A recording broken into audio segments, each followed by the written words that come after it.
In Hello, everyone, and welcome back to another episode of the Bird Brothers podcast. I'm one of your hosts, Falcon, joined today, as always, by my great friend Condor. How are you doing today, Condor? Hello, I'm doing just dandy. Just dandy. I'm ready to become an anglerfish today. How Oh, about you want you? to be an anglerfish? You want to do the dance? No, No, you don't want to do the dance? I like seeing the dance. I don't want to do a dance. I don't feel like Don't dancing. do it. Saturday morning, I'm not in the mood for dancing.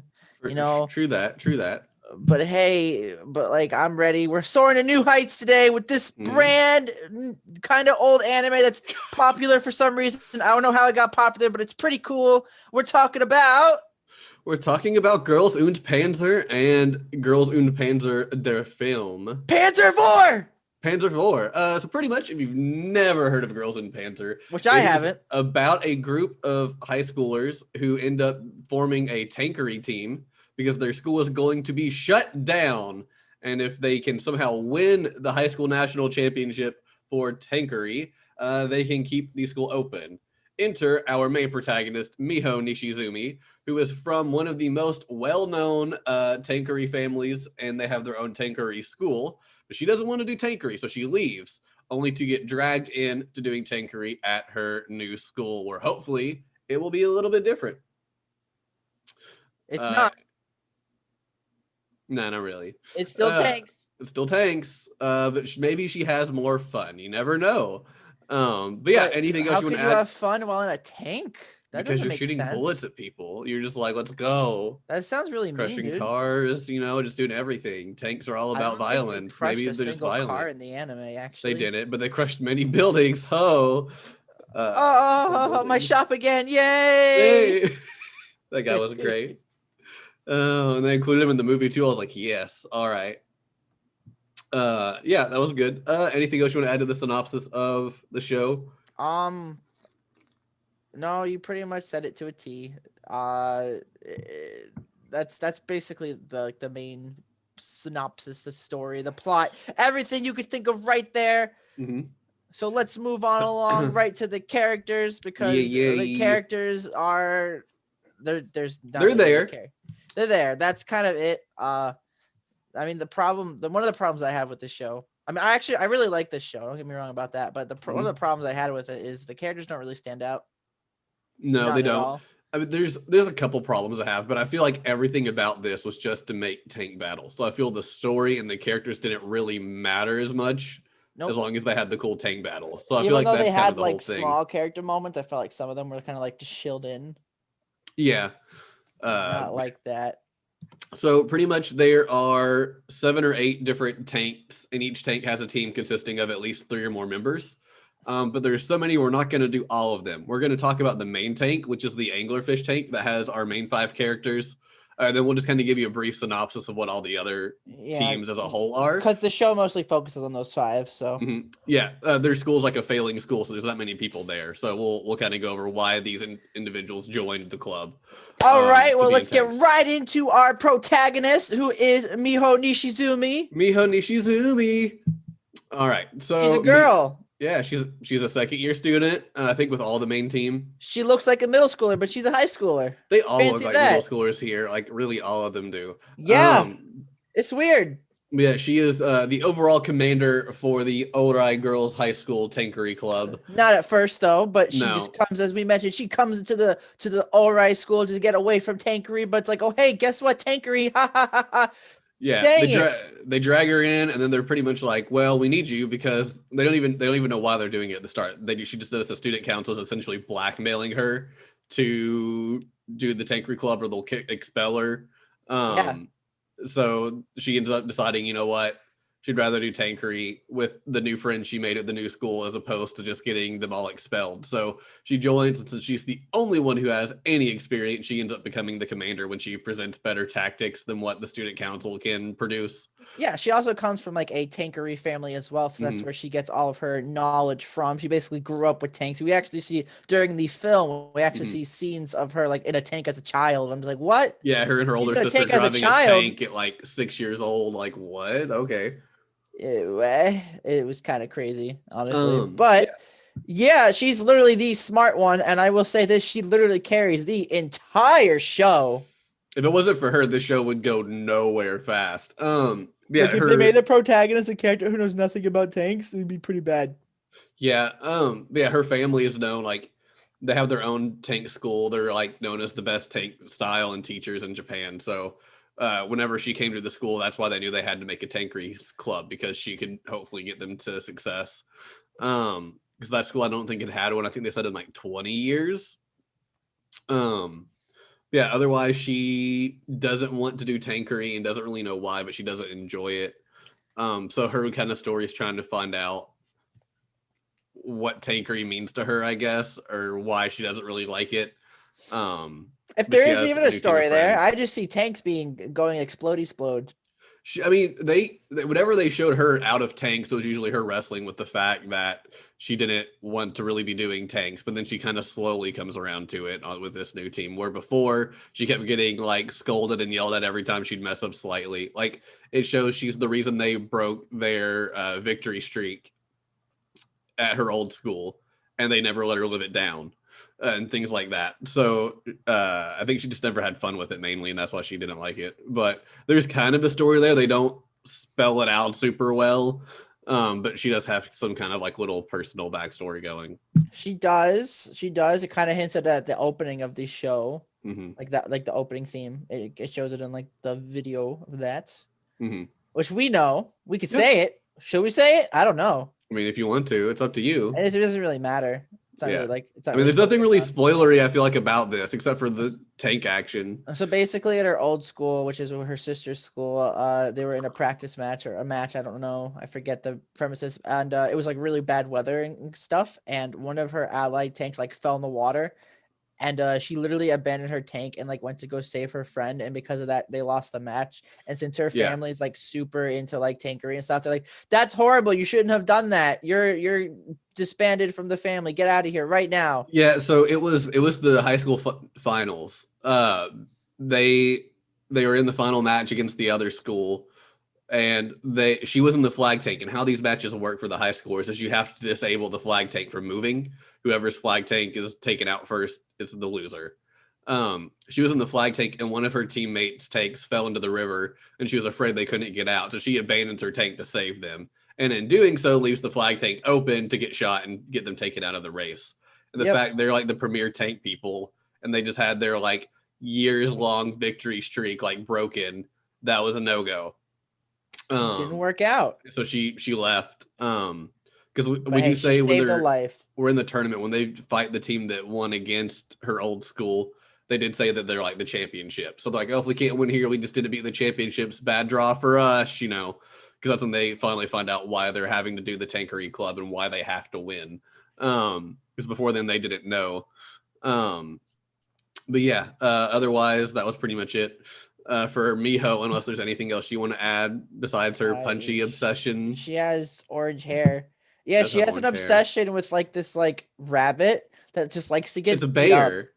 It's like a teddy bear. Oh, you're right. It is but a bear. Sorry. He's always like, she has like, we see her room a few times. She's probably got like 20 of them in her room, but they'll all got like black eyes and bandages and bruises, and its name is Punchy. And as you find out in the movie, it's a franchise about this bear who does nothing but get beat up super well. And they have like an inspirational like stage show where these like bandits come out and are beating him up, and they're all like having to cheer on Punchy that he can do it. He finally gets back up like, yay, then he just gets beat up again and falls out. He's like, I'll try better next time. And it's like, that was the whole show. And they're like, this guy only knows how to get punched. And she literally says, that's what Punchy does best, is get beat up. It's like, why? But yeah, she likes Punchy a lot. But other than that, that's really it for her. Which I guess next we can move on to Hana Isuzu. Oh. She is the gunner for the tank. She is, in fact, a gunner for the anglerfish tank. She is very, her appearance-wise, she's kind of that very prim and proper, kind of traditional very Japanese reserved look to her. Her family is big into flower arranging. So she's used to doing that, and her mother does not appreciate when she joins the Tankery Club on a whim instead of sticking with flower arrangement. Because all the iron and oil will get in the way of your all the delicate hands to arrange the flowers, and then she gets disowned from her family too. Yeah, she pretty much gets disowned because she's tainted her hands for the art of flower arranging. And I feel like that part just kind of got like hashed in. I feel like that was not necessary at all.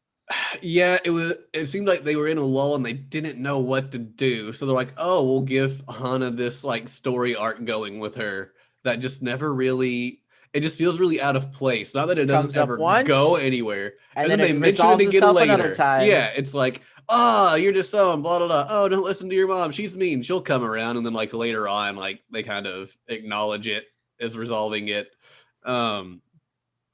But yeah, otherwise she's just kind of very reserved, proper. Anything else you want to say about Hana? She is a girl. She is a girl. I'm glad you noticed that. She has a headband, right? I think she has a headband. No, she does not have a headband. Oh, well, that just goes to show how much I pay attention to the 50 characters they introduce at once. Sorry, I am really. There'd be a lot. So what they did was with the Tankery Club was when they formed it, they introduced all the characters at once. They're like, sure, like here's all these characters, have fun getting to know them. And even though we focus on the main 5, I only know the main character's name. I don't know any of the other characters' names at all. Because the first 5 are easier to know because they say them more often. Like there's some of them that besides like when they're first introduced, like you never hear their name again. They're just kind of there. Like I'll look at one of the main 5 girls and be like, oh yeah, that's the flower girl. Oh yeah, that's the girl who likes to sleep in. But like with the other girls in the other tanks, like I recognize the student. You can recognize them. Like you could recognize them by how they look. Council. You would know their names because you'll recognize the mechanic team. You recognize the volleyball team. You recognize all the different teams because like their attire and what they wear. Yeah. No, but like name wise, I don't know their names. It's the same problem I have with Bleach. They introduce too many characters at once, and I don't that unless they give me a reason to remember them, I'm not going to remember them. Yeah, the only ones they really introduce not in that main group is Miho, Hana, and Saori, because Hana and Saori are like the first 2 girls to reach out to Miho on her first day at the school of like inviting her to eat lunch and stuff. But after that, it's like they go from there to the student council, then from the student council back to just that group, then back to the student council, then everybody is here, you know, so then it's kind of like, okay.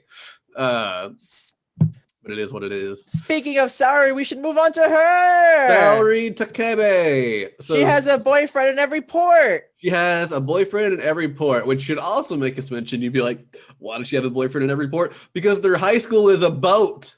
Well, it's a giant ship. I would say a giant ship. Yeah.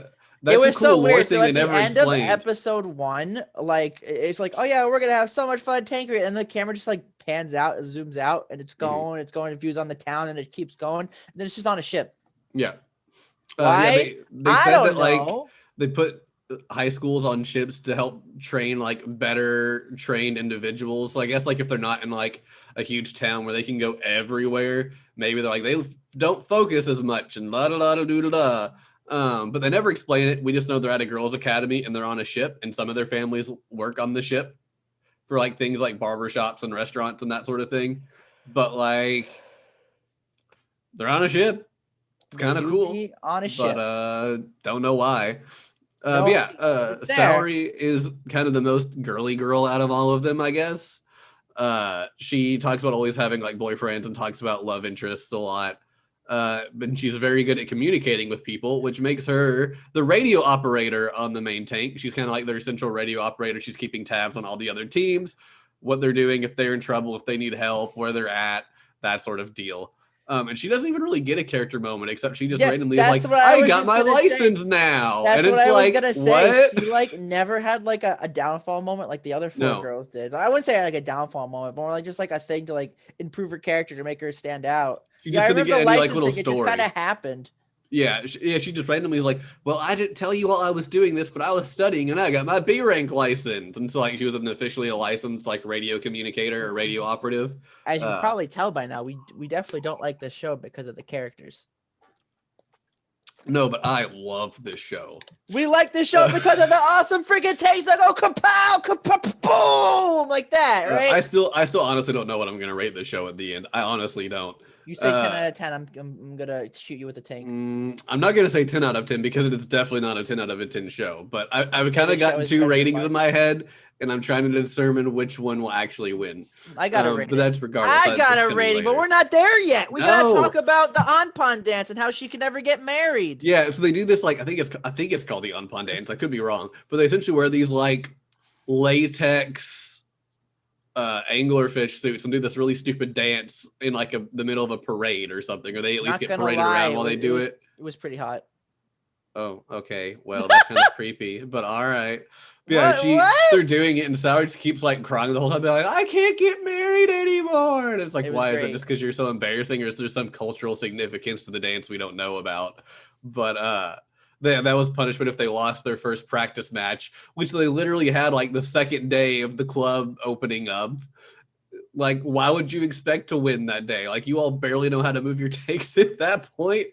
It was close, and the tactic they used at the end. Just because of Miho, though, like all the others got to take it out like immediately. Yeah, and one of the girls literally just like ran from the tank. Yeah, it was the rabbit team. When they saw that their plan didn't work, they freaked out and they just ran.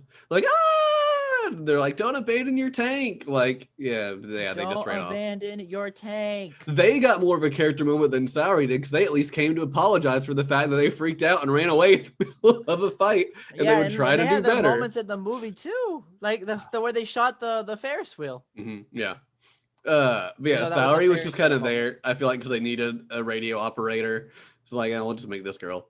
Anything else you want to add to her, or should we move on to Yukari Akiyama? We can move on. Alrighty, so Yukari Akiyama is a tank fan. She knows everything about tanks, and because of that, she's never had any friends. Just obsessed. And her dad owns a barber shop on there, and she, like Condor says all the time, has the worst hair. Yeah, I think it's because I think they mentioned that because she had she really idolized her father's hair, so that's why she kept it like that. Yeah, her dad sort of has like a perm, so she wanted a perm, but it doesn't look all that great on her. But she just loves her dad so much she keeps that hairstyle. And apparently she cut it once, and more people talked to her, but she didn't like the haircut, so she let it grow back out again, I guess. Yeah, she looks like a little homeless lady. A homeless lady in a school uniform. Okay. Since she loves tank so much, she calls Miho Dono.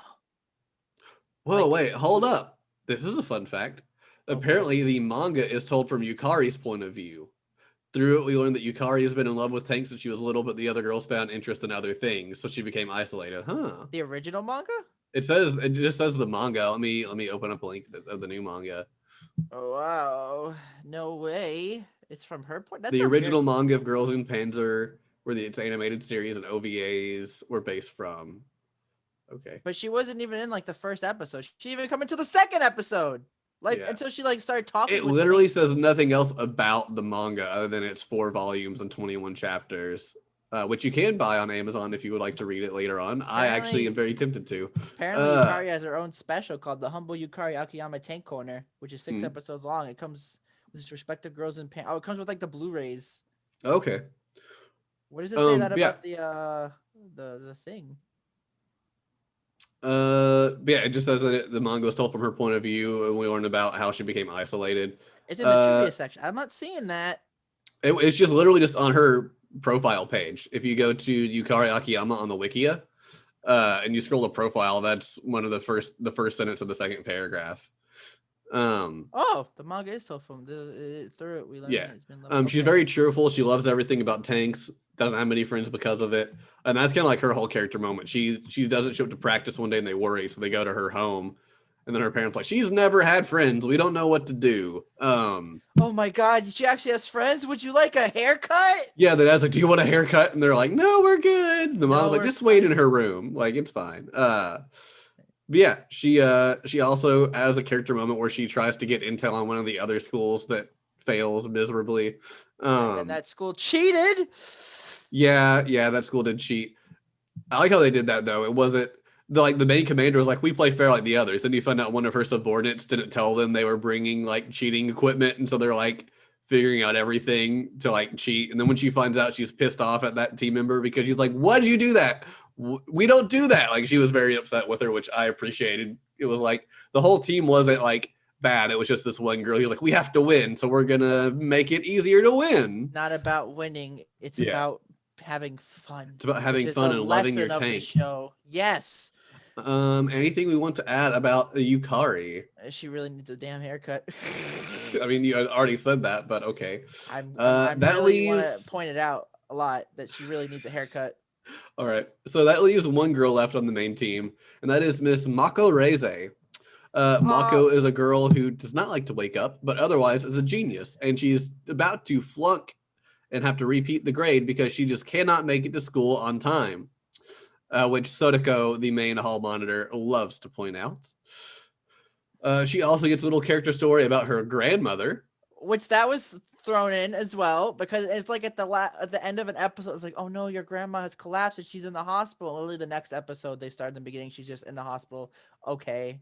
It's like, oh yeah, I'm fine. You damn whippersnappers worrying about me. Ah! Yeah, you find out like parents died in an accident. She lives with the grandmother. The grandmother is like her last family, but the grandmother also scolds her for not being able to get to school on time, and she still wants her to make good grades, but she needs to actually attend school so she can keep going. And so there's some backstory with that, and it's one of the ones that I think, even though it still feels thrown in, it's the one that feels the most natural to include. If it wasn't for the whole, your grandmother just collapsed. Like, wait, hold up, what? Like, we knew she had a grandmother because Salary had said like they'd been friends since like elementary school, and that Reize lived with her grandmother or whatever. So we knew she had one, but then it was just out of left field that she like is in the hospital all of a sudden. She's also super smart. She's just lazy. Yeah, like I said, that she just doesn't want to wake up. It's like the episode where so basically I don't think it was the first match, but it was it the first match actually? No, it was when they were first training the first time, like and she's asleep on the field. Yeah. And then she's like, oh, like come in. And then she just hops onto the tank and she's like, I could drive because I just learned how to. Yeah. She literally just read the manual. I think Hana was driving at the start. She wasn't doing all their very well. roles were just like all reversed. It was weird. Yeah. I think at the start, Akiyama was the gunner, Miho was the communicator, Salary was, I think, the commander. I don't remember what, but they were all switched around because Mako Reize hadn't joined the team. Yeah, they see her sleeping on the field and they get it to stop, and they tell her she's in the middle of a battlefield and to hop in.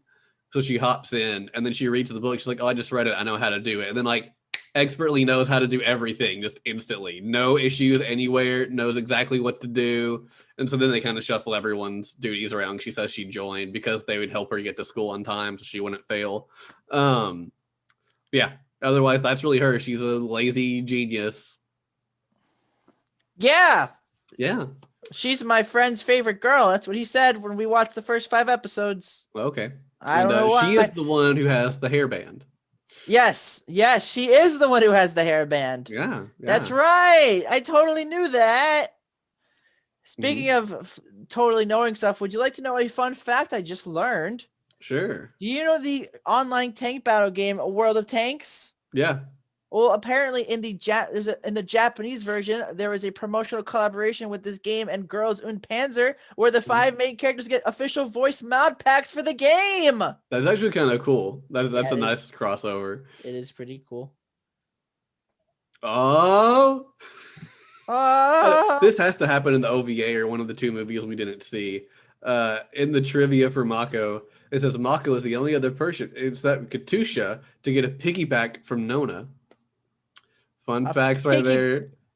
Yeah, because we're the one girl that's always carrying the German girl or a Russian girl on her shoulder. Yeah, apparently Mako is the only other person in the whole series who's been able to get a piggyback ride from her for some reason. Which, knowing Mako, she probably fell asleep and was just with Nona, so Nona just picked her up and carried her. But yeah, it's weird. That is so cool. So now, since we have gotten through the main 5 characters, we should talk about the other teams for the Ori Girls team. Yep. So as we just talked about, we talked about the Anglerfish team, which is like the flagship team of the school. Moving on, the next team, and literally the only other team I actually like remember, like I can like coordinate like their tank name with the people inside. Right. Again, that's a problem because of all the characters and stuff. Is the Turtle team, which is the student council team, which I personally really like. It consists of 3 girls. One who has like a little monocle thing, and it's like super cool. I actually really like her. It's weird because it's not a monocle. She just has half a set of glasses. It's like how I just cut my glasses one off lens right and then the nose piece to hold it in place with the earpiece, and then this side's just gone. It was actually really fun design. I actually really liked it. I kind of wish more people would do that. Yeah, it was different. I liked it. We have the short student council president, the vice president, and then the secretary. It's all the team right there. And the secretary does all the work. The other two, the president just sits back and is just eating snacks the whole time. And then Mako's the one trying to like schedule everything and plan it. Well, and I mean, if the president secretary picks up the slack. Well, if the president didn't do what she did in the movie, then the movie wouldn't have happened. It would have just ended after the first half. I mean, she does stuff like behind the scenes, but as far as like the actual tanks go, she does nothing. She just sits there. She doesn't know about tanks. She's a small little girl. Yeah. What's she gonna do? The movie had like an elementary schooler piloting a tank. I think it's okay. But yeah, she doesn't do much. But they're probably the second best actual tank skill wise as well. Oh, definitely. They had a lot of moments. That's why I remember them, because they had a lot of good moments. The cool thing about them was that they were actually good, but they always had to take the moments of like self-sacrifice a lot of the time, it felt, to get them in a spot to where they could win. So even though they're like the second best, they still went out all the time. So just to give people an idea, I watched the sub and Falcon here watched the dub. However, we got together to watch the movie together. We watched it dubbed, and I just want to say, after watching the movie dub, the student council president has the worst voice I have ever seen to fit her personality. It doesn't fit her personality well. Very bad casting in that regard. The dub overall was just kind of meh. The sub was good. Yeah, I heard the sub's better. I've not watched it. But yeah, that's probably the way to go. But Netflix has both, so if you have Netflix and you want to watch it, you can check it out. I watched it on Crunchyroll. It also has the movie, if you guys are interested. It does not have the I don't think we've mentioned it. We probably mentioned it a little bit, but basically because of the popularity of the Der Film movie, it actually pulled a Digimon where it has a six film like movie collection thing. They're releasing them every 2 years. It started in 2017, so they have 2 films out now, and the third film comes out this year. Why? Yeah. I don't know, but I guess people really like girls and tanks, and it's stupid fun, essentially. And punchy punch. But anything else you want to say about the student council, or should we move on to the duck team? Yeah, we can move on to duck team. Which is the duck team? The duck team is the old remains of the volleyball team. They didn't have enough members to have people going, so they joined the Tankery club in hopes that if they do really well and can win, they can revive the volleyball team. The duck team's just kind of there. They're never the first ones out, but they never really do anything important. They're just there. I feel like they had some cool moments in the movie. Yeah, but other than that, I don't remember anything else, because the thing is, like, I always use like these terms. I'm like, wait, what? Who? What? Where? How? I think they're usually used one as like bait. Usually, I feel like, if I remember correctly, they're usually like, hey, duck team, can you draw them over here? Can you lead them over here? In hopes so I feel like they were kind of more like the bait that was just kind of driving around everywhere. Duck team. But I could be wrong on that. Yeah. Something really cool is that on the tanks, they all color their tanks differently, which is not good for like war thing, because it's like you need to like hide. That was one of my favorite parts, though. Yeah, it was pretty cute. We'll talk about that later. But yeah, they end up getting rid of all these like colorful paint schemes and just painting the animal of their squad name on the side, so that way they can see who's where if they're up close. Mm-hmm. Yes, they just got like this cartoony little duck drawn on the side of it. Yeah, it's pretty cute. Not gonna lie. But yeah, volleyball team's pretty cool. It has 4 people in it. Mm-hmm. I don't know their names because they never really talk about them. Yeah, they literally, I don't think ever say like their names. They're just like, we're the volleyball team. It's but like, the thing is, if I look it up on the wiki right now, I could probably find their names, and I wouldn't know who's who unless I click it. Oh no, I looked. Every team has everybody's name listed. Even the Pink Rabbit one, where it's just like, there's like 6 or 7 in that one. I think there's a lot. We got Noriko Isobe, Taiko Kondo, Shinobu Kawanishi, and Akebi Sasaki. Yep. Like, I know who the heck those people are. Yep. But anyway, we're not talking about Haikyuu, so let's move on to the Hippo team. That's right. Moving on. The Hippo team is the history buffs. They all wear like they're all wearing some sort of like historical figure thing. Like one of them's wearing like the samurai headband. Another one's wearing like a Napoleon kind of hat, not Napoleon hat, like a kind of like German war kind of hat kind of deal.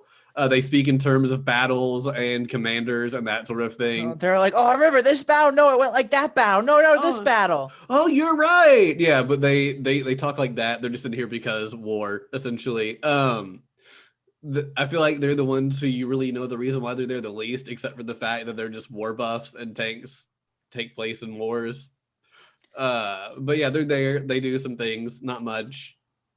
Yeah, just like every other team. Whoa. Yeah. And even they don't even call each other by their real names. They call each other by like historical figure names. Like there's like Caesar, Erwin, Sai, Monza, and Oreo. Yeah, so they just call each other by like code names. That's all there is for the Hippo team. Then we've got the Rabbit team, which I feel like is probably the most useless team until the movie. They have the most they do a couple members. Things. Yeah. And they have the most members, and then the useless. Yeah, the Rabbit team is literally just all the first year girls. They're in the biggest tank that requires the most people to use. They're really bad. They're the ones who in like their first like practice match, they end up just like fleeing their tank after they like, I don't even think they got hit. I think a bullet came like near them and they flipped out and all just like abandoned ship. But yeah, they're just all the first year girls. Apparently the school has like bunnies you find out like later on, and they look after the bunnies, so that's why they're the Rabbit team. But otherwise, like they're just kind of there. They have a cool like few moments in the movie. But otherwise they're just there to get shot and taken out of the match. But they have like the biggest one and the most destructive one. So they're like their only option to really take out the bigger tanks, I think, if I remember the actual tanks correctly. But they're just so bad that they're never really much use. Asuza Sawa, Ayumi Yamago, Aya Ono, Karina Sakaguchi, Yuki Utsugi, and Saki Maruyama. Those are the names of all the first year girls. I think Saki was my favorite one because she was the one in the movie that just kept looking at the butterfly the whole time. If that was the butterfly girl, I think that was the butterfly girl. I could be wrong. We need to understand that moment with the Ferris wheel was the butterfly's idea. Okay. It was. It totally was. She was the only reason they had it. They're like, quit looking at the butterfly. We don't need to worry about that right now. And she's just like, Ferris wheel. Yeah. But what if we destroy public property? Yeah. I mean, it happens a lot. Okay. So anyway. It's pretty cool. I mean, as you mentioned, so whenever they have these like tank matches or stuff, and if sometimes they like go into the city, and if they go into the city and like they get damaged, I guess they get like reimbursement from like, I don't know if it's like the government or like something, but it's either the government or just like insurance. They have a scene and it's like the same guy's shop twice, but like the first time this guy gets hit, like the shop gets hit and the guy's like, just like, woo! And the guy next to him's like, hey, that's my store. Yeah, I can upgrade. And he's all excited about it. Yeah. But and then like in the movie opens up with him doing like a 2v2 match, which literally opens up in the middle of the match. We were both like, wait, literally what? Like the start of the movie. I was so confused. But it makes sense. I wasn't as confused because I was like, they'll tell us later, but what's really going on? And then you see like a tank fly into that guy's shop again. And I was like, that looks like that one guy's shop. Same guy's shop. And then someone else like shoots a bullet into it. He's like, yeah! It's like, oh, it wasn't the same guy's shop. All right, he's all excited again. All right. So the movie does take place after the anime. However, there is 6 OVAs that me and Falcon did not watch because we couldn't find them. Where to find? Well, honestly, we didn't really look. I mean, we didn't try too hard. I really wonder if it's on the Blu-ray. Because if it is, I totally want to buy the Blu-ray because I want to see those. To Amazon I go. While he's doing that, I guess we could talk about the next team, which we've talked about a bit. The Mallard team, which is the hall monitors, the Public Morris Committee. They're basically they joined like halfway through the show. They joined because they need more tanks. Like that's literally like, oh, we're going up against a school that has like 20 tanks and we've got 6. And they find like 2 more tanks. They're just trying to recruit people. These characters were probably one of the best groups in the movie. I will say that. So basically what happens in the movie is spoilers. Okay, so the OVA series is on its own Blu-ray. So there's the Girls in Panzer season 1, there's the Der Film, and the complete OVA series Blu-ray. Oh, so that's if you want the OVA, you can get that there. Wait. Okay, it says complete OVA series at the bottom. I'm going to add that to my cart, but I do not know that I will buy it now because I need to be better with my money. So for the teams, we got Midoroko Sono, which is Sodoko. We got Nozomi Konbaru. And we got Moyoko Goto. Wait a minute. So they're not all related? Oh, I thought they were all sisters. They all just have like the same hairstyle and the same eye color. I literally thought they were just all sisters. Like they were triplets or something. Yeah, no, but Sodoko is my favorite. Sodoko 2, if you've ever seen Azumanga Daioh, is voiced by the person who does Kalrin's voice. So that's like some pluses because I just really like Osumanga Daioh. But the movie really makes me like the hall monitors so much. Like in the main series, I'm like, okay, they're hall monitors, they're there. They're always like, Reza, you are late again. You're gonna fail. Da da da da da. But then like I really liked them in the movie. They were a lot of fun there. Yeah, they don't really ever do anything because they're one of the later ones to join. So they just kind of move around and try to survive. But yeah, they're there. They're the hall monitors. They're there. They are not triplets apparently, so I'm surprised. I think right before they joined is right when they find out about we have to win the championship to save the school. And the hall monitors really love the school. So I feel like at that point they found the tank, they needed people to do it. I feel like the president's like, if you all don't help us and we don't win, the school's going down. And I feel like that's probably why they ended up joining. It was during the battle with Katusha. Katusha, yeah. Katusha. Anyway, moving on. The next team is the Anteater team, which is the 3 online gamers. Yeah, they are the last ones to join. But yeah, it's this one girl, I think her name's like Nekomata or something. Or Nakoda or something. She comes and asks if she can join because she heard they found she found a tank and thought it was one they were using and just didn't have anybody for. So she comes and's like, hey, what about that other? She wants to join, but they don't have room for her in the tanks. She's like, what about the tank over there that you all aren't using? And they're like, what? And there's been this tank parked in a parking lot the whole time that none of them noticed. So they clean it up, and she plays this like online tank game with some friends who she found out also go to the same school.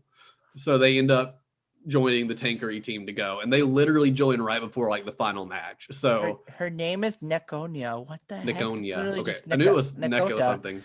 And then there's the Piotan, and then there's Momoga. Oh yeah. Yeah, so they end up joining, and they literally just they're there to join and immediately get taken out. It's they get like a kill in the movie, but that's just it. That's it. That's all they're there for, I guess. Yeah. Cool beans. Next team is the Leopon team. Yes. Which is the Automotive Club. They're one of the more competent teams. Yeah. So the Automotive Club had helped them like restore the tanks and stuff the whole time. But they end up joining when they find one of these tanks just somewhere that they needed a new tank. So they end up joining, and it's great because the tank they have is supposed to be this like really good tank, except for the fact it's prone to breaking down all the time, which left for a really cool moment during the final where like they do something and the tank starts smoking. They're like, oh no, that tank's gonna go down. This is terrible. And they just like hop out and just start fixing it while it's moving. Like, we got this. We'll catch up in a minute. Don't worry about it. Yeah, it's just the Automotive Club. They're like working on cars and tanks and anything that can move. A real surreal moment for me is when we were watching the movie. They showed a scene of the Automotive Club driving a car. I'm like, why are they driving a car? And Falcon was like, well, they've driven tanks before. I'm like, oh wait, they have. Why am I so surprised about this? Yeah. I don't know. It was just a surreal moment. I don't know. I have no idea why I made that comment, but I did. But anyway, the Leopon team is Satoko, Nakajima, Hoshino, Suzuki, and Tsuchiya. That's it. That's all the teams. Literally like 30, 40 people. Good luck memorizing all those names we just said, because I don't. I already forgot half of them. Yeah, I don't blame you. Yeah. But that's anyway, the teams. Yeah. There is another team that joins later for another movie that we have not watched, but we will not talk about that since we did not we have talk not about seen it. Those yet. I'd like to talk about them at some point, so maybe we will. Who knows? Okay, we could talk about it in, let's see, we talk about it in 2027. How about that? When all the movies are out. Yeah, that's gonna be so long. I mean, I feel like maybe we could do it after the third one if we found a way to watch the first two. We could just be like, hey, we're talking about the first three of these movies. That could be something fun to do, maybe. But who knows? Boy, I can't wait for 6 years. Oh, looks like the first of those movies is released now on Blu-ray over here as well. Wow, that's Girls Und Panzer. This is the real Anzio battle. Das Finale. That's what it's called, Das Finale. Okay, well, I don't know what this is then. Well, anyway, moving on. We should talk about the music of the show. Yeah, the music is good. The opening was really good. Yeah, I didn't hear it that much because I watched it on Netflix, but I had to go back and re-listen to it, and I really liked it. It was good. It was a bop. I will say that it was actually a really good opening. I will say that I really did like the opening. The ending theme was okay. So it was cute to see like all the girls like chibi in the tanks. That was cool. Oh, okay, so the real Anzio battle is OVA 7, so it was a newer OVA. that had the pizza team in it from the movie. The pizza team. I need to see does the OVA collection have all of them but 7? If so, that's kind of lame. Yeah, that's pretty lame. Now I'm curious. Does it say here on Amazon? You said Amazon? Amazon. That doesn't say how many episodes. Well, yeah, that's so crazy. Uh-huh. Huh? But yeah, Indeed. so basically, music was great. I mean, the soundtrack for the show, it was just like it was like remixed like battle anthems, yeah. Yeah. Like and I'm not a big fan of battle anthems, but I thought it actually sounded pretty good. There were times I was like, okay, I get it. But yeah, they were just like remixed battle anthems the whole time, which if you don't like battle anthems, you're not gonna like it, really. Sorry, but otherwise, yeah, we're sorry, but unfortunately, that's just how it is. Mm-hmm. I'm looking for the music now. I can't find it. I'm not seeing anything that says it. I'm even on the Sentai Filmworks page, and it's not saying how many of these. It says all 12 episodes for the OVAs. Are there 12 OVAs? Well, I'm looking, and the next best place to find music, and that's YouTube. Huh. I'm now confused. How many? There's their film. It's called Dream Riser. The opening is called Dream Riser. I do not know who it's by. Maybe if I click the link, it'll tell me. Wow, we apologize. The apparently it's made by a company named Cho. I've never heard of them. Cho. That's spelled CHOU, then CHO. No space. Apparently the ending theme is called Enter Mission. Oh, is that supposed to be like a joke on intermission or something? It's made by Onko Team. Maybe. That's the opening and closing. The music itself, as we mentioned, is just battle anthems. Nothing really too bad about that right there. I guess we can move on now. Should we move on to a weeb moment? Sure. But real quick before we do that, I'm looking to see how many OVAs there are, and it looks like there's 7 OVAs and 2 recap episodes. That would be 9. And then there was an OVA after the movie, so that would make it 10. So I don't know why the OVA collection has 12 episodes. I may have to buy this just to see what all is actually on there, because now I'm really curious. You're looking at this on Amazon, right? I'm looking at it on the Sentai Filmworks page. It just says 2-disc set, all 12 episode. I wonder if it has those Yukari things on there, the OVAs that were included with the Blu-rays. Because you said there were 6 of those. I wonder if it's the first 6 OVAs plus the 6 Yukari moments or whatever. That'd be cool. There's also a Blu-ray called, it's an OVA. It says, this is the real Anzio. Or is that the first movie? That is the 7th OVA listed on the Wikia page. The OVA 7. It's where they meet the little small pizza team in the little small tank from the movie. But that doesn't make sense because the Wikia said that the movie takes place after OVA 6. And I don't know, either the Wiki is wrong or something's wrong, but the real Anzo battle is what they have listed on the Wikia is OVA 7. Wind back the clock. Oh, this, so technically it happens, but this says wind back the clock to episode 7 where they must engage in the battle against their second round opponent. So this is like when they like cut through a couple of the fights really quick. Oh, that's right. They skipped one of the fights in the anime. Yeah. So that's exactly what it is. Oh, okay. So maybe in the manga they showed it, but in the anime they skipped. Yeah, I always thought that was weird. I thought we'd see like every fight. They're like the next round, then you just see them like win, and it was like what? But okay, so that's what it is. So yeah, that's probably what it is for the OVA collection. You have the first 6 plus those 6 Yukari like little OVAs that were included on the Blu-rays. So then the bad team that we saw in the movie was probably from the OVA. Probably. Oh my god.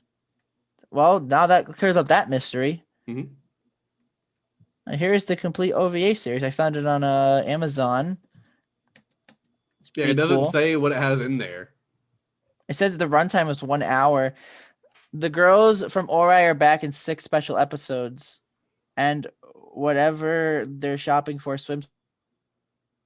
They bring their own special brand of Tankery to the task at hand. There's also a tour of the Ori school ship. Look at what really happened while Yukari and Erwin were out doing reconnaissance, and team talent contest not to be missed. It's a very special collection featuring everyone's favorite Tankery girls, Und Panzer specials. So it's at 6 episodes? What is this? What did you say? It says 12. On the Sentai Filmworks page. That might be if you go to Sentai Filmworks and you talk to girls in Pan, no, it's literally on the back of the Blu-ray. If you look at the picture of the back of what's on the Blu-ray, It just says to just set all 12 episodes. So unless they put the wrong picture, I don't know, but it says complete OVA series. Then you go to the back. I don't know. One of the reviews on Amazon is saying it's only 6 episodes. Okay, maybe they just have a glitch on it then. I don't know, but it's probably I'm very curious to buying it and seeing. We are getting way off topic. We are getting way off topic, but that's fine. How Tangents dare can you, be Falcon? Fun. Hey, tangents are good every now and then. We have been told that. How dare you? But anyway, I'm just very curious now, and I wish I had the money to buy all of the Blu-rays to see exactly what's on what. I'm sure you But anyway, what team would we join? Do you want to take this away first? The Shark Team, because we don't know who they are. Oh, okay. That's the whole reason. Okay, now for my real answer, I would probably join the Student Council team because I think their tanks probably looked the coolest out of all the tanks. I like how low it looked. It was pretty nice. Mm-hmm. It didn't pack a lot of fire punch, but I probably join their team. What role would I do? I don't know. I feel like comms, like the comm person, probably be my role. What about you, Falcon? What team would you join for Ori? That's hard. Yeah, obviously you join the rabbit team. Oh, obviously, because I'm a first year girl, right? But I don't know. You said you joined Turtle, is that right? I joined Turtle. That's what. Okay, making sure I heard correctly. Are you gonna join me in Turtle? I mean, turtles are my favorite animal, but I don't know that I would want to join the turtle team though. That tank is tiny. I would not want to join the angler team. Probably, I would freak out being the flagship. You know what?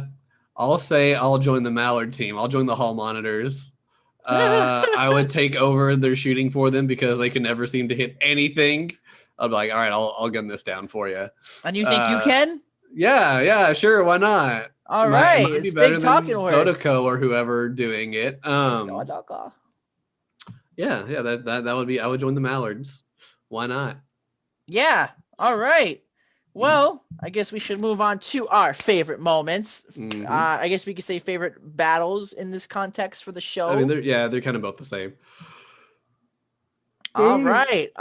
So favorite moments is going to be for me the first one, and again, this show didn't really have many. I mean, let me just say this out right now: the characters were kind of bland, but the fights were great. Like the tank battle fights, they were amazingly. The movie was beautiful animation, beautiful CG.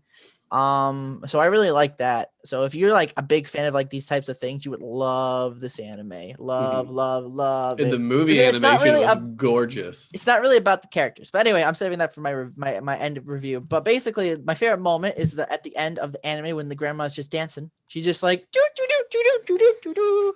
I'm just like, what? Yeah, Mako or Reize or whatever. Yeah, it wasn't Mako, it was Reize. No, they're the same person. Her grandmother wasn't too approving of her doing Tankery. She felt like she needed just to make sure she could get to school on time to pass. But after they win a battle and they're going through the town, you just see her start dancing, which is the only resolution they had to that whole plot line. Like, that was it. That was just she danced. So apparently she approves now. That was fun. Mm-hmm. I like that. What about you? I think one of my favorite moments is still from the movie when the rabbit team just decides to shoot down the Ferris wheel and they're having to like weave in and out of the Ferris wheel and all that sort of thing. That was a lot of fun. Just completely like, why would anyone think to do this? But they did, and it was great. It's as her sister said, you have to fight your own way. Yeah, that's how they fight. By destroying property and being vandalism. Yeah, that was something cool because her family's way was like, you have rules, you have strict formations, you don't break formation no matter what. But Miho would be really good at thinking on the fly. So that's kind of what they kind of teach the team to do. So like they see like, oh, we're surrounded, what can we do? Well, we can shoot down that Ferris wheel to like make everyone go away. It worked. So it didn't make them go away, help them confuse the enemy team so they could escape. Yeah, but they had to confuse the enemy team because the enemy team would move out of the way of the Ferris wheel, which then lets their team move out of the way and escape. Exactly. Yeah. Yeah, I liked that one a lot. What's another favorite moment you had? Oh, I like it. So I liked, I guess it's a spoiler, but who really cares? But basically, it was in their first match against their practice match. It wasn't like tournament, like the practice match against like the people who would like drink the tea, like I guess they're like the England people.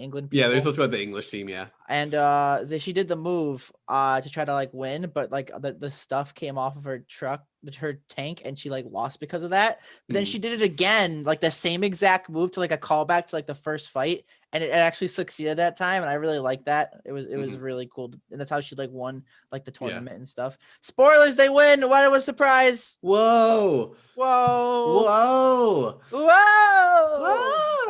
But basically, I liked how they like did like a callback to like the same move they did in their very first match on like their final match. That was sweet. Yeah. Another moment I had was really just the hall monitors from the movie in general. They were great. So essentially, the plot of the movie is the same as the plot of the show. They find out that their deal from the show wasn't official. So they end up rigging a deal to where if they win against a university level team, that they'll get the school to stay open, and they have like signatures from everybody this time, so it's legit. But since they find out the school's gonna be shut down, the hall monitors are just all depressed and just don't give a crap about anything because they have no halls to monitor anymore, and their life is now incomplete. And it was just great all the time, just like seeing them like, who cares? Yeah, life sucks. It's like we still have to do a roll call to make sure everybody's here. Roll call. That's fine. And like they just like leave and like what? But they were just great. Like you just see them. They were always the ones like rules are made to be rules and follow the rules. And now they're like rules don't even matter. We're not there anymore. And then finally, like at one part in the battle, like is that against the rules? But like who cares? Just do it. Rules are meant to be broken. Yeah. The like leader of them, Sodoko, was like the rules are meant to be broken. Just do it. And it's like okay. But yeah, it was. I liked them a lot just in the movie. Anytime they showed up doing something was great, which wasn't very often, but it was always funny. Oh yeah, that was pretty good. Yep. You have any other favorite moments? The movie was really good, so I feel like a lot of our favorite moments probably come from the movie. But again, it was like the final fight. So the tank fight in the movie was different than the fights in the anime because it was an annihilation match, and basically the only way to win is to like take out all the tanks. So it was like 30 v 30 tanks. And it was down to like 2v1 with the advantage being on the Ori side, and it was like the two sisters Miho and Maho versus like the girl. Yeah, and I like how they did it at the end where Maho shot like a blank into Miho's tank to like propel her to go faster, and because of that they took each other out. But since Maho was still like out, like just like in, they won because of that. Yeah, they still had one tank surviving on the main side. That I liked the annihilation match because that was cool. Like in the main one, the main show helped that they didn't have to destroy everybody because they were always outnumbered on tanks like by a lot. I think the first match is like, oh, they only have 10, but all the others are like they've got at least triple pretty much what we have. Yeah, the first was like so as long as they could get the flag tank out of the way and like separated, they could just get rid of the flag tank and win. But then like here it's like no, you have to take out everybody, and it's like great, we're 30 against 8, how's this gonna happen? And then plot happens where they end up having 30 tanks too. But transfer students, oh boy. But I thought that was fun seeing all of them work together. But yeah, my favorite part was the Anpan dance. Was the Anpan if it's even called the Anpan dance. Anpan. But yeah, that was fun. I liked when they did a callback to that in the fight with Katusha, where they're just like in the building, like trying to figure out exactly what to do so they don't have to surrender and win. And so they just they need to get spirits raised, and Miho doesn't know what to do. She just starts doing the dance. You see them all doing the dance like in the snow that was or whatever. Just really random. And they're like, what are they doing? It's like, why aren't they crying by now? Where are your tears? But yeah, I liked that too. But that wasn't one of my favorite moments. I just like that they called it back. It's also from the movie, but when they're in the maze, when they're trying to lure in the maze, like the big hedge maze, and they're trying to evade the enemy, and the enemy's trying to catch them, and I thought that was a lot of fun. I'm upset. I mentioned this when we were watching the movie, but like when they were fighting their sister's team, and their sister's team had like this big freaking tank. I'm like, why didn't you bring that in for like helping out in the thing? Maybe it was too heavy to transport that far. Who knows? Oh, that is a good point. Actually. Maybe it was like we don't have the space to get us and the other amount of tanks we need to get there. Because the enemy team in the movie had like a big tank, and then the commanding to flag. It was like a big huge. Yeah, and they still did it. No, they had like two tanks, like two big tanks, I think. They had that one that did like that huge explosion, and then that other one. They had that one that they honestly, like, the refs were really kind of ticked off that the school was allowed to bring in, because it literally was shooting, I think they said like 600 millimeter bullets. Like, it was just making these gigantic explosions. It was crazy. Yeah, it was pretty crazy. That one wasn't too hard for them to take out. They just had to like find where it was while surviving, trying to find it. But then they had this other one that was just like huge, and like none of their tanks had bullets that could pierce it, so they had to get creative with how they like got rid of it. But that one was really cool. Oh yeah, pretty cool, pretty poggers. Yeah. Let's see. Anything? I guess that's it really for favorite moments. I mean, yeah, I'm trying to think if there's any from the main series that I just really liked that wasn't from dance. Not the On Pun dance. On Pun dance.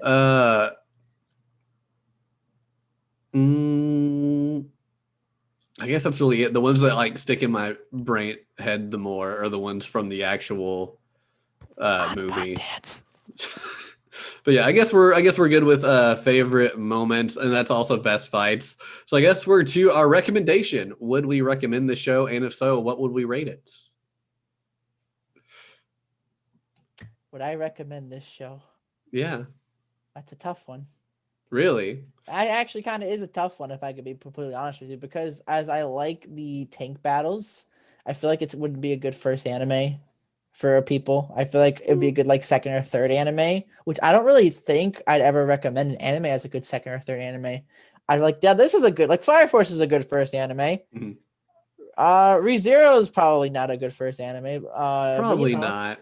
But My Heroes would be a definite good first anime. Like really, any shonen is a great first anime. But like the fights in this, like the tactics are pretty good. If you're like a history buff, like if you love World War II, because they fight like a lot of World War II tanks in this, from the synopsis I've read, you would love this anime. Like, you would love it. Probably. Like, I know someone who's like big into like history stuff. They would probably love this anime if he watched it. If they can get the over the top moments, like there's several moments where what they do is just way over the top for no reason. But the show itself, is good. Other than I wish the character moments were more character moments, but I can understand they had to sacrifice that for tank stuff. But I feel like they could have also handled it better, so we could understand. Like we could remember the characters more. Like I'm gonna probably in a week or two from now, I'm probably gonna look back at this. I'll be like, oh, look at the main team. What do you open? They were great. Yeah, I don't know. So I would say my rating for this show is going to be. Can I get a drum roll, please? I'm gonna give it a 7 out of 10. Okay. I like the tank fights. The character moments suck. They could have handled it a lot better. If you like sports anime, history stuff, or just want to see a new anime randomly, this is for you. Go ahead, 7 out of 10. What about you, Mr. Falcon? What do you rate Girls und Panzer? I've had a hard time trying to decide what I want to rate this one because I'm not. It's not a 10 out of 10. I feel like from just an overall enjoyment and how much fun did I have watching this show, I easily think the only other one we've covered on the podcast I've enjoyed this much was March Comes In Like a Lion, just on like a pure fun level. So I feel like if I was doing really it purely just on seriously, how much fun did I have, I would probably rate it a 9 as well. But also I'm like, do I want to hold the fact that the characters weren't all that great? The story was just kind of there to give us tank battles, when I don't even feel like that was really the purpose for this. I feel like the purpose was just let's set up something to have cool tank battles, but you can't just throw the tank battles in there by themselves and it still be like as interesting. Think about it. This anime is just a giant promotional for tanks.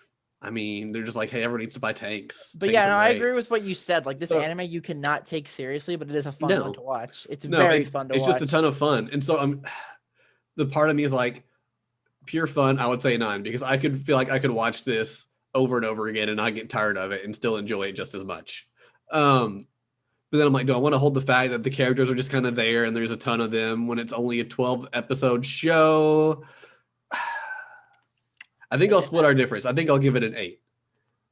But it has like 9 OVAs and 7 movies. I mean, it does, but also those are mainly going to be more tank fights. Like, let's be real. It's going to be like a little setup for the tank fight, and then this like hour to hour and a half tank fight that's going to be awesome the whole time.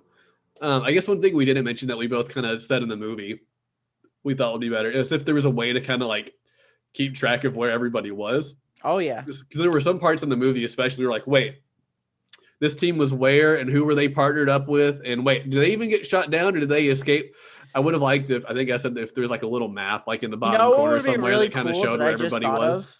What's that? So imagine they had like this app that you download just for the movie, and like you have the app on your phone, and you like have to like connect it to the device you're like watching the movie on, and like during like all the tank battles, it would like display on the map like who's in, where they're at, what's happening. That'd be really cool. It's like how when they were fighting in the movie and the enemy team had like really cool tablet, like an app like that. Cool. That'd be neat. Because there were some times like in the movie I was trying to figure out where all of the tanks from the main school were, just because I was like, okay, so this one's here, this one did that, and this one I remember retreated from these people, but wait, did they get shot down or did they retreat successfully? Because we haven't seen them in like 20 minutes. So yeah, I had it was like on that part because I'm like, that's too confusing. It's gonna ruin my enjoyment of the film, so I'm not gonna worry. It didn't ruin my enjoyment, but I like trying to figure that stuff out. So if I could have had an easier way of trying to figure out, like, I feel like next time I watch this, I will have like a notebook being like, okay, at this point, this team is over here with this group and they split off to do this. And I'd be like writing it all down. You'll be furiously scribbling it on the notepad. Yeah, but I feel like I give a lot of 8s, but I think I'm going to give this one 8 again, just because I feel like good old 8. The pure fun and enjoyment kind of fixes some of the like shortcomings it has. Also, the opening promised me a cat, and there was no cat in the anime. There's no cat in the opening. Yeah. Is that minus 5 points for you? There's no cat in the anime. No, it's fine. I'm surveying it as 7. Okay. Well, there we go. That's it. That's Girls in Panzer. That is Girls in Panzer. For some reason, this anime got super popular. I have no idea how. It literally has 12 episodes, 2 recap episodes, 7 movies, 9 OVAs, so many spin-off mangas, a light novel, a video game. And what, like 5 more movies to come or something? A commemoration into the World of Tanks game, as we mentioned earlier. This series is popular. In fact, I read an article saying that this anime had raised awareness of Japanese tanks in Japan. How did this happen? I have no idea, but it must be thanks to all the beautiful history buffs who love this show. And it is a show worth loving. I had heard of it, but I never hear people talk about it too much over here. I feel like it's probably a lot more popular in Japan. Yeah, I've never heard of it until we just started watching it. I had heard of it before, like throughout the years, but this was one of my Discord friends, so he thought I'd like it. So I was like, we'll do this one because I'll consider that a recommendation for us. And he's big into it, but also he's from Japan, so I feel like it probably got a lot bigger over there, and then over here, like there's people who really like it, but I feel like I don't hear people really talk about it. So I feel like it's bigger internationally than it is stateside. But I really dug it. I think it's really great. I definitely want to watch all the movies and the OVAs. Whether we do that for the podcast or that's just on my own time. What a good day. I apologize. I'm yawning so much today. Normally I'd have 2 cups of coffee by now, but I've only had 1, so it happens. That's the big sad. It's kind of funny. It is. Just keep yawning. But anyway, anything else you want to say about Girls in Panzer, or should we start wrapping this up? On Pandance. All right. Well, this has been the Bird Brothers podcast. You can always follow us and subscribe on all podcast services for the most part. There's a few we're still lacking, but we're working on it. All the major ones. Yeah. All the major ones at least. So Google, Apple, Podbean, Spotify, iHeartRadio, all those, we're there. You just give us a follow, subscribe.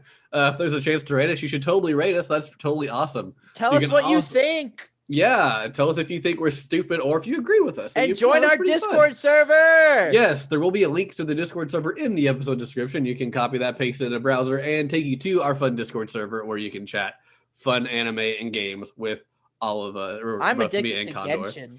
Condor is addicted to Genshin. He will play Genshin with you any day, any time, as long as he's not at work. He will carry you. I carry my level friends. 90 now? Yeah. What? Huh?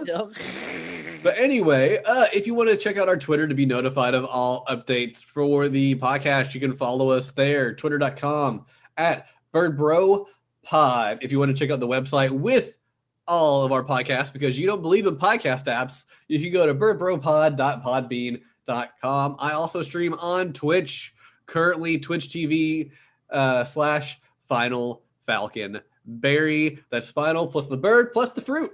And you'll find me, and you can follow and be notified of whenever I go live. Sometimes I'm there for his streams, making random polls and having a good time. Yeah, Condor's there. We're making random polls, having a great time. We currently just got done having a stream of Naruto last night because why not? Why not stream a Naruto game once every while? So yeah, that's where we're gonna be. Otherwise, we hope you've enjoyed this podcast. We will be coming live with another one next week, and it is Condor's week to pick a topic. Condor, what are we watching? Oh, what are we watching, huh? Well, we're obviously watching every single episode of One Piece, so there we go. Oh man, I won't be able to go to work. You work from home. I do, but still, too much One Piece. No. So we're actually watching an anime recommended to me through a friend. We are watching this anime, so said friend, who happens to be his birthday today. Happy birthday to him. Happy birthday. He probably won't watch this, but whatever. He probably won't. He's a bad friend. Yeah, he's too popular. He's a good friend. He's too popular. Anyway. We are watching Made in Abyss. Ooh. Is that Made MADE or MAID? Made as in MADE. Okay. And hopefully in Made in Abyss there's also an Anpan dance. Maybe we'll get lucky. But yeah, that's it, guys. Next week, Made in Abyss. We will be talking about it. Hopefully you all will join us. Hopefully you enjoyed our talk on Girls Und Panzer. Totally let us know if you agree or not. The website has a comment feature, and you can leave it there, and I'll try to respond when I have free time, which is fairly often. But anyway, thanks, guys, and we hope we'll see you next time. Goodbye. Goodbye.